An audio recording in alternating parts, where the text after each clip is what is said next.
Hello, welcome back to the second lecture of the chapter Halogen Derivatives of Alkanes and Arenes.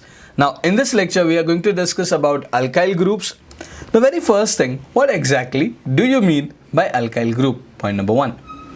Then, an alkyl group is nothing but जब हम alkane में से एक hydrogen निकाल देते हैं, whatever remains with you is referred as an alkyl group. So, let's suppose I have RH and from this RH, I have removed a hydrogen. What I am left out with is R dash or R, simply R.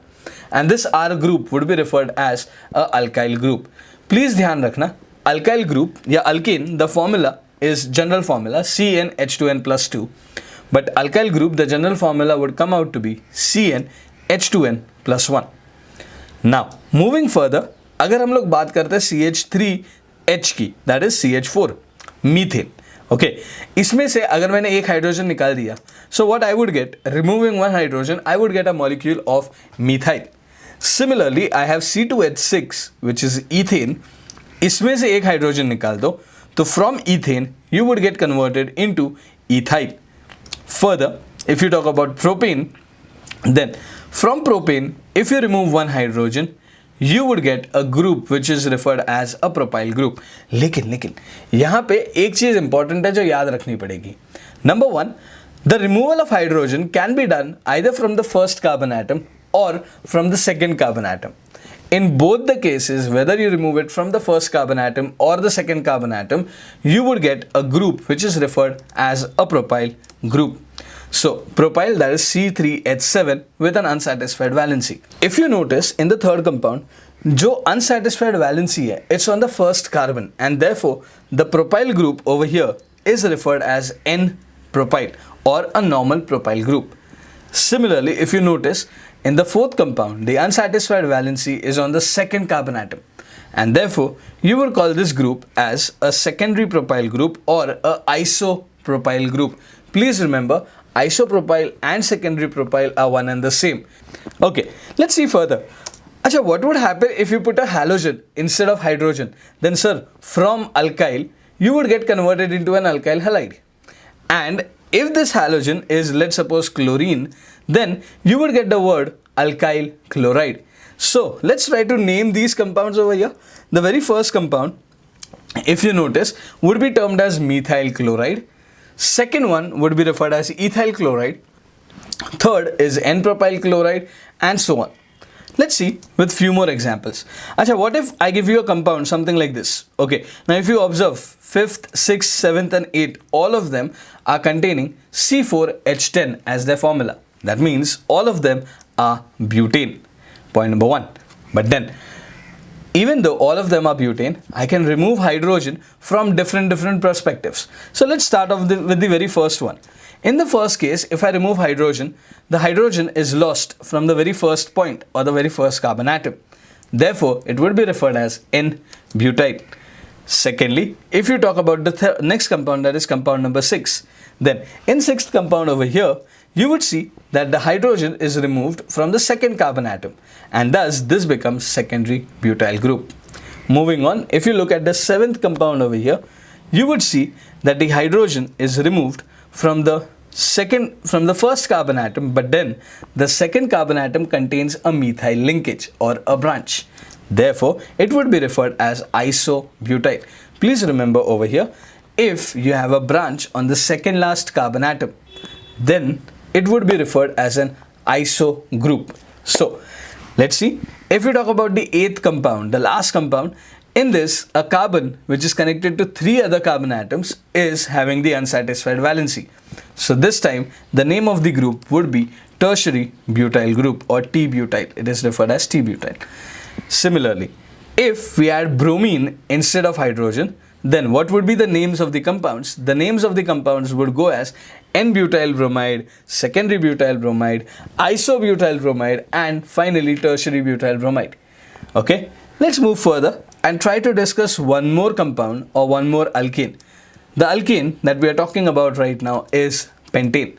If you look, 9, 10, 11, 12 and 13, all the compounds over here represent the formula C5H12, which is nothing but pentane. Again, what I'm doing, we are removing hydrogens from certain positions. Looking at the first compound, the compound 9th, can I say unsatisfied valency is on the first carbon atom and then the chain is a straight chain, no branching at all. Therefore, this would be N-pentyl group. Further, if you talk about the 10th one, over here, what I can say, again, I have unsatisfied valency on the first carbon, but then is the second last carbon containing one methyl linkage? Absolutely yes. And therefore, this compound would be referred as isopentyl group, or this group would be referred as isopentyl group. Further, if you talk about the next, that is compound number 11, just check. Again, I have a carbon which is the first carbon having an unsatisfied valency. But then the second last carbon, instead of getting one methyl linkage, I am getting two methyl linkages. And over here, what I can say, this compound is neopentyl. Further, if you talk about the next compound, which is 12th, in this, the second carbon gets an unsatisfied valency. Again, behind this, no other carbon contains a branch. Therefore, this compound or this group would be referred as a secondary pentyl group. And finally, moving on with the last one, if you check, the carbon which is connected to three other carbon atoms contains the unsatisfied valency, giving you the name of the compound, which is tertiary pentyl group.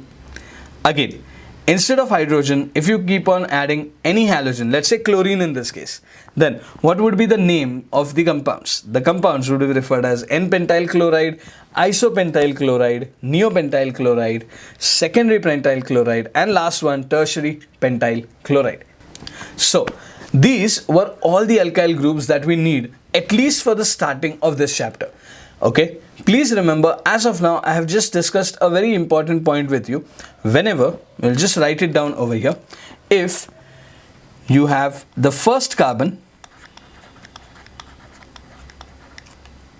having unsatisfied valency,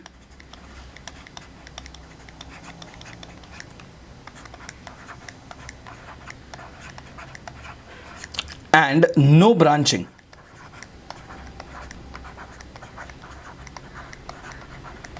then this is referred as primary N alkyl groups. Okay, but if you have one methyl group on the second last carbon, please remember, one methyl group on the second last carbon. So if you come across one methyl group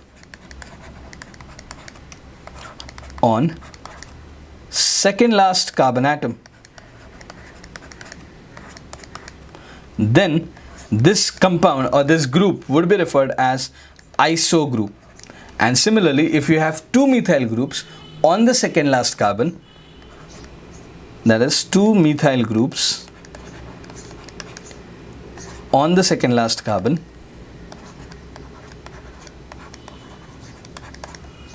you would call this compound as neopentyl or neo group. I won't say neopentyl over here. That's not necessarily a pentyl group. So yes, this would be referred as a neo compound. Okay, that's all for this module, students. We'll meet up in the next module with few IUPAC names. Till then, thank you and happy learning.